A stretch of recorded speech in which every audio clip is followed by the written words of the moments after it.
संगे करतड़ू जैसे खबो के दिन केहू करेला कैसे अपना जीजाजी संगे करतड़ू जैसे हर डाले खातिर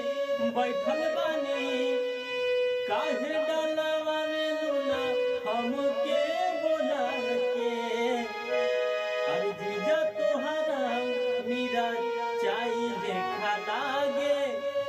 लागत ले आइल बड़ा केमिकल मिला के हर जीजा तोहरा मेरा चाहिए लागे लागत ले आइल बड़ा केमिकल मिला के छोड़ जाए द साली खिसियाइल न जला माना करता इतना भाव खाइल न जला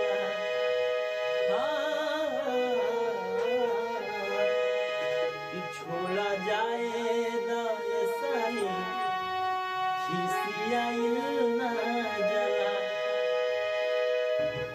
माना करता इतना भाव खाइल न जला अरे तू तो घात कैले बाड़ा ये राजा जी आगंदी बात कैले बाड़ा ये राजा जी तोहरा के देखला तोहरा के देखला जब फीलिंग जागे अरे जीजा तोहरा मेरा चाहिए लागे लागत ले आइल बड़ा केमिकल मिला के अरे जीजा तोहरा मेरा चाहिए लागे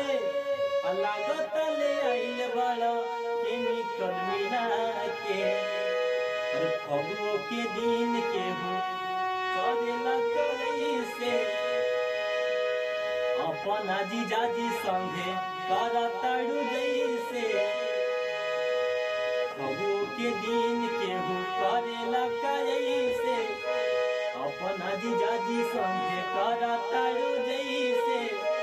अरे डाले खातिर बैठल बानी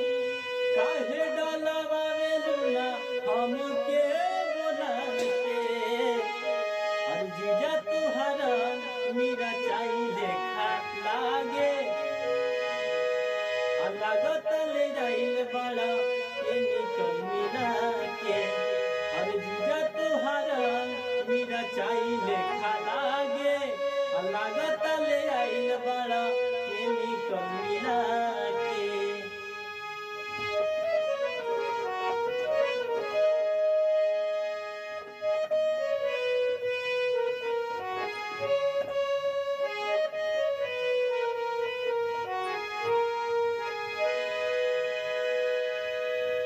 Thank you to all of you.